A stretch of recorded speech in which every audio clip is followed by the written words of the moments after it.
also the culture of medicine. We were told to not care about ourselves, to just care for everyone else, to show up to grand rounds. It didn't matter how long your shift was the night before and be ready and prepared to go. That rest wasn't important.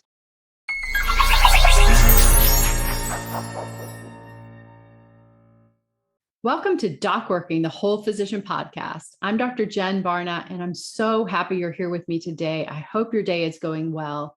And I have a wonderful guest today that I'm excited to bring to you, Dr. Hansa Bhargava. Dr. Bhargava is a physician and educator who is passionate about making a difference in families' lives.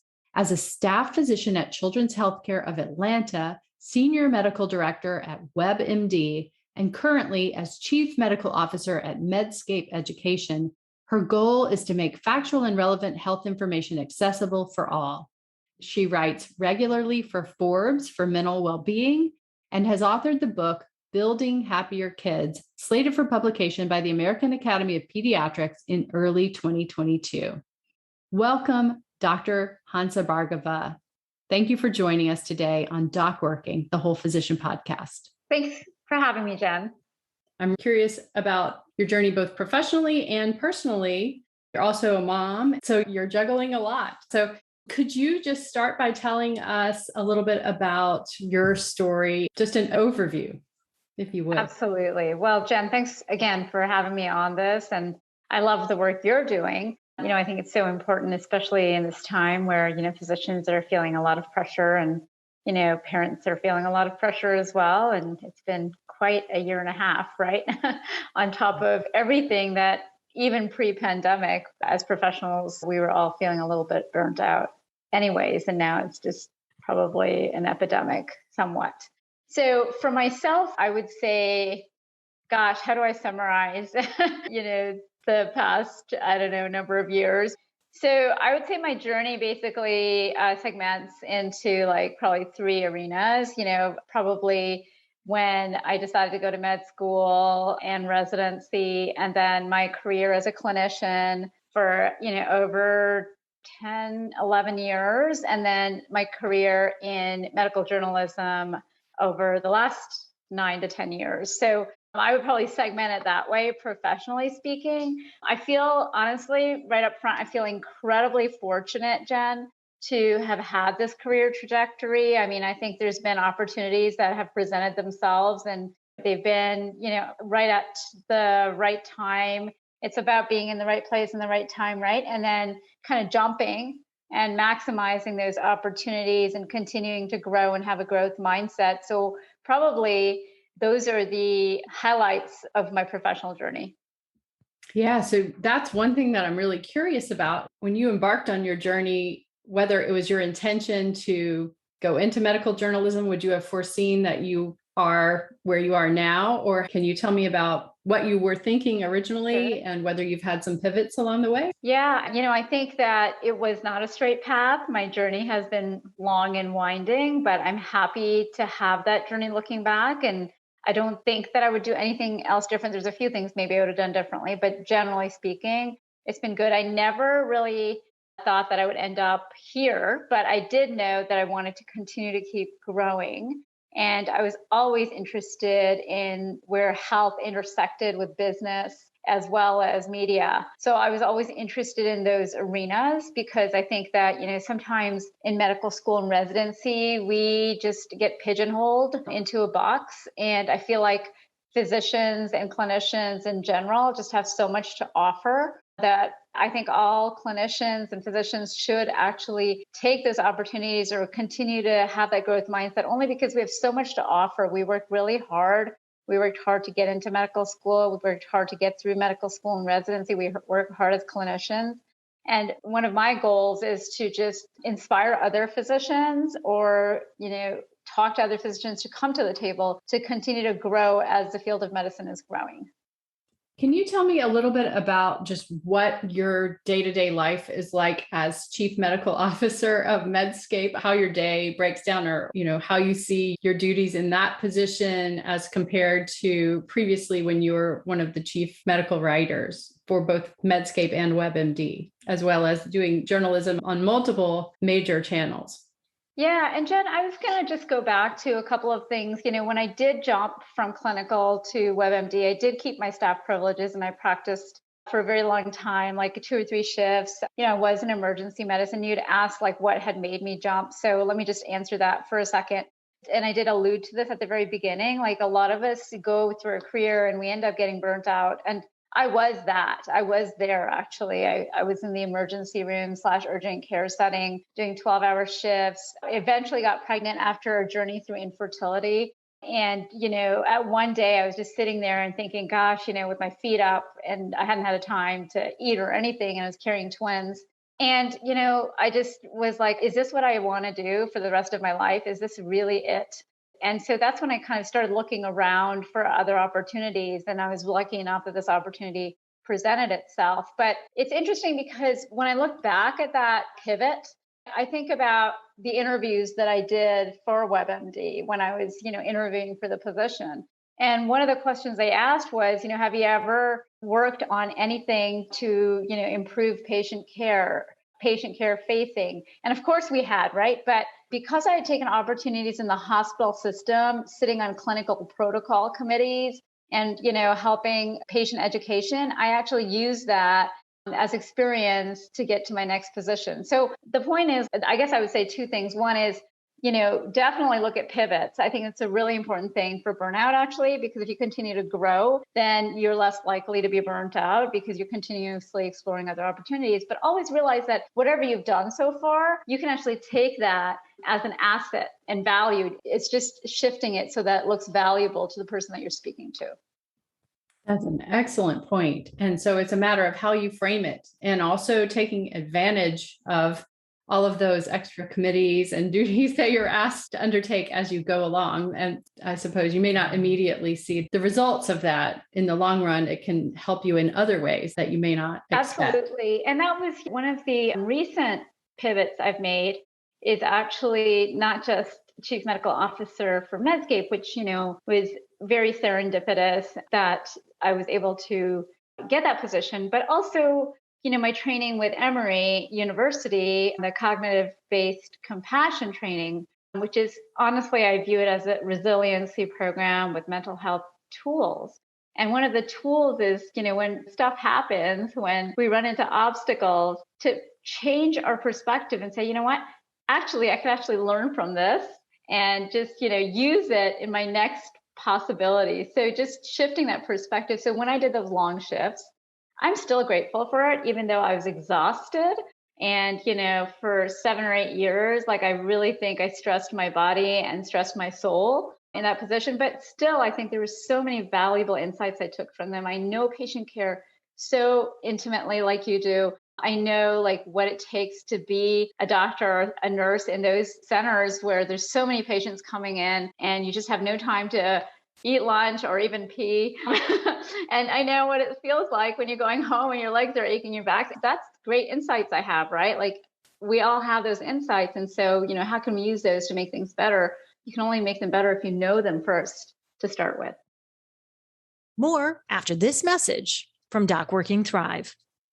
We have something really exciting at DocWorking that we want to tell you about. It's called the DocWorking Thrive subscription membership. And it's almost a little bit like burnout insurance. If you don't need that, you just want another way to know how to thrive. This is it. This subscription includes weekly video tips delivered straight to your inbox, exciting small monthly group coaching sessions where you actually have access to be coached by one of our top coaches at DocWorking. You get access to virtual courses, including STAT, quick wins to get your life back, a leadership course called A New Era of Physician Leadership, and another course called Communication for the Win. All of these courses are delivered virtually, so you can do it on your own time and with your own schedule. And you also will have access to 24/7 private Thrive Physician Facebook community. All of these different features come to you as part of the subscription. It's an incredible value. We are so excited for this community. Don't wait. Go right now to docworking.com to find out how you can sign up for the DocWorking Thrive subscription membership. I'm so interested in hearing a little bit more too about your experience with the compassion and resiliency program at Emory, and you're continuing to do work with them. I am. And I'll tell you a little bit of a personal story. I mean, my understanding and my trek into the mental health, the well-being journey happened because we had a family member who passed away from an opioid overdose. And so that was my first, like, oh my gosh, wow, like this happens this close to home, and then that kind of made me look into mental health a little bit more. And then, of course, I had some personal challenges. I went through a divorce and that was really hard. And so I was thinking I need some help here just to, stay functional and optimal during this tough time.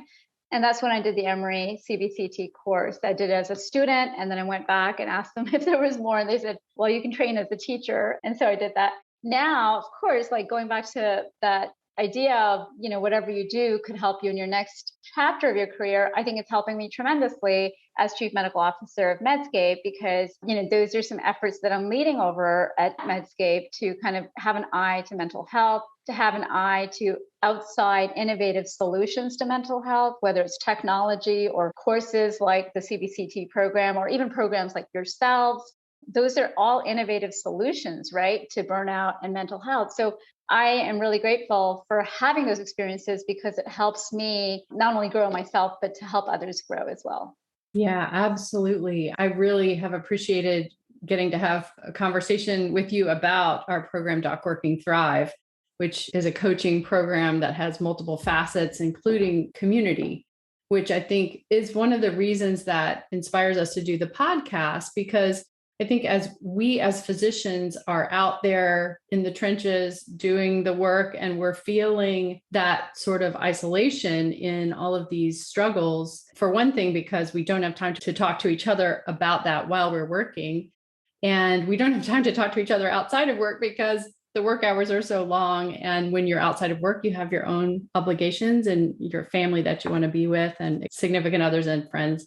So to just hear your voice and the voices that we're able to bring to the podcast, and realize that as we're listening to your story, that you have experienced these kind of feelings and, struggles, really, is somehow, I find, empowering, because it makes you realize when you're listening to this, or it makes me feel like, wow, I'm not alone in this. I mean, even Hansa Bhargava has experienced these same issues. And as a mother of twins and as a single mom of twins, I'm sure you've experienced them on steroids.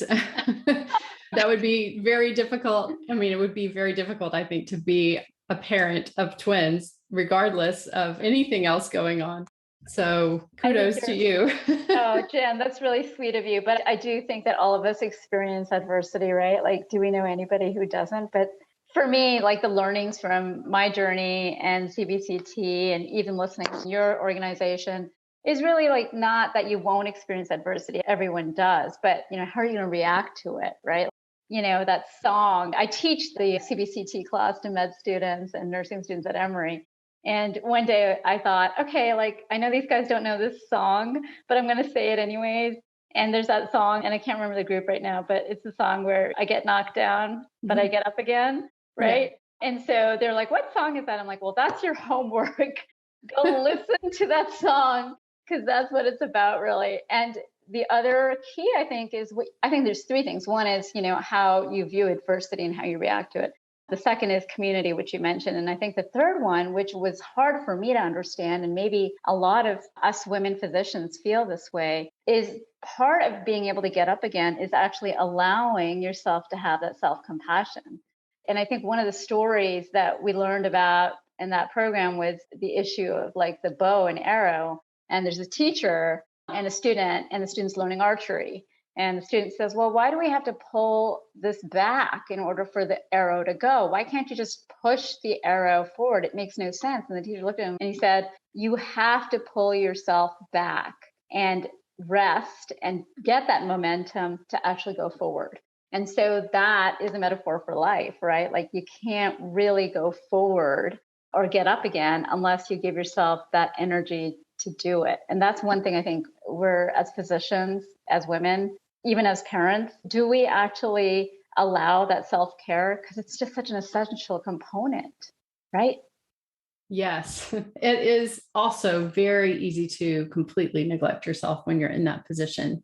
And you have so many people depending on you, everyone at work and everyone at home. And it's very difficult to schedule any time in for yourself. But ultimately, it serves everyone if you do, which I realize in retrospect. And I'm hoping that, if you're out there listening, that maybe if you haven't been making time for yourself, you can take what I've learned the hard way and maybe start to take better care of yourself sooner, because everyone depending on you needs you to take care of yourself so that you can stay healthy moving forward. And I do think that the community part of the reason I find that so helpful and important in listening to other people's stories is that when you realize that you're not isolated with these struggles, somehow I find it easier to get back up. And also it makes them not seem as paramount. It minimizes them, makes you realize that other people have overcome them and there are ways, and you can reach out to other people if you need help. Totally agree. The community part is so important for all of the reasons you talked about, but also for our own humanity. I mean, we are supposed to have a community. It's one of the buffers against stress and one of the important tools of resiliency. I completely agree with you, Jen. My experience, and I'm curious if you found this to be the case, was that we came into a culture that was basically male dominated, and we tried to adapt to the culture rather than change the culture. And I feel like we're kind of just now coming to a point where we're realizing that we can adapt the culture so that it fits all of us. It doesn't have to be one way, the old way. It can work for everyone.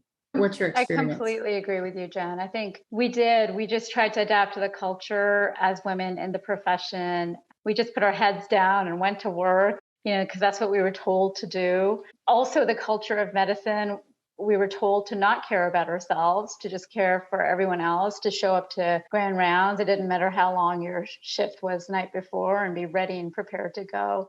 That rest wasn't important, right? Just showing up the way they wanted you to show up was. So I think you're right. I think just now, and there's been some great women leaders in medicine like Julie Silver and her group, and there's so many others as well that are leading the way and carrying the torch to adopt the culture to what should be, right? Because women bring so much to the table. I'll say one other comment about that, and that is that, the other thing, of course, that we all should adopt as women and men is the importance of family.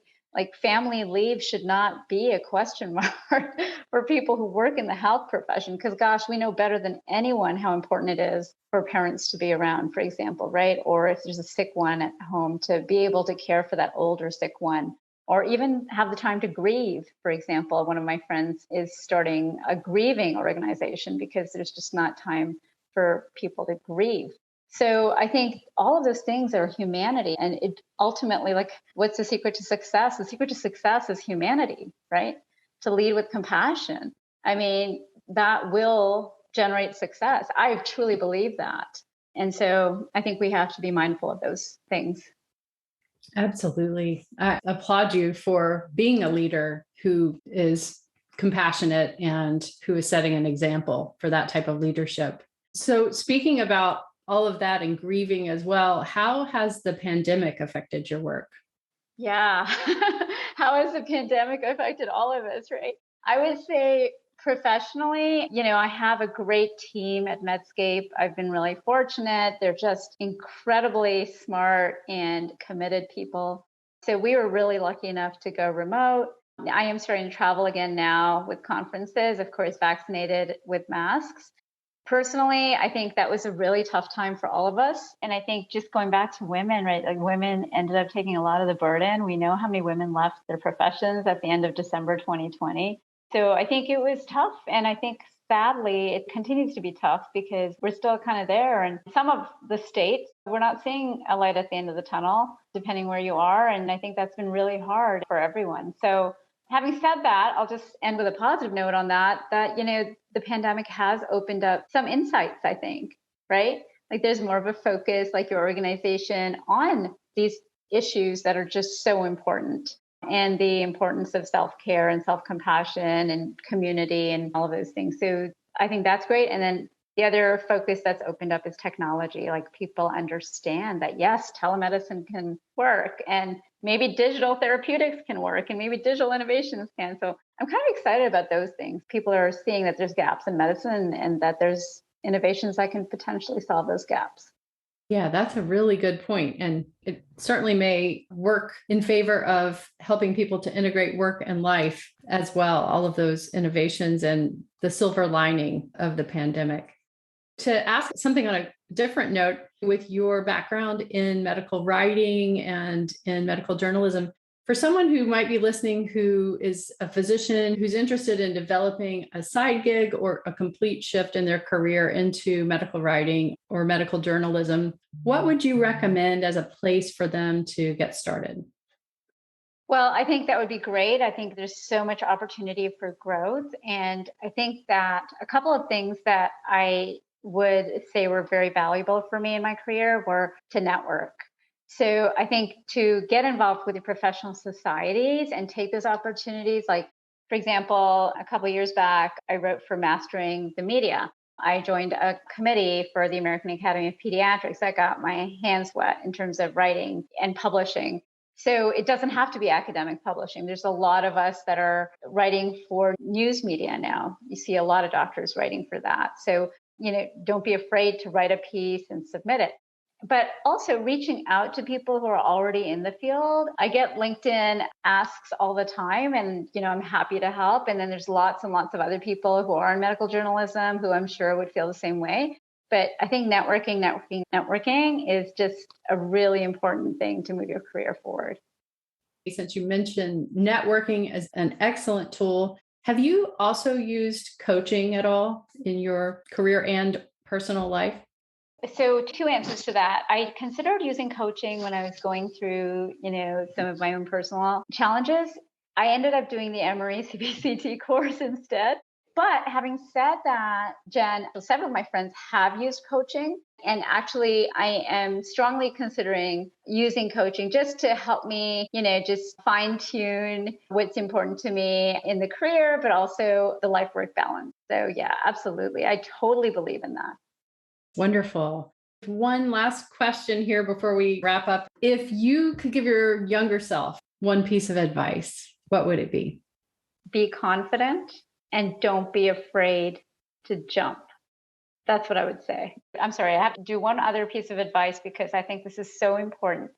Life is full of hills and valleys, and everyone has hills and valleys. So remember that and know that if you're in a valley or a hill, things will change, and go with the change. Hansa Bhargava, thank you so much for joining us. This is wonderful to have a conversation with you. And I'm looking forward to continuing our conversation and having discussions with you in the future, for sure. Well, thank you so much for having me, Jen. This is so wonderful. Thank you so much for being with us here today on DocWorking the Whole Physician podcast. I'm Dr. Jen Barna, and we look forward to seeing you next time.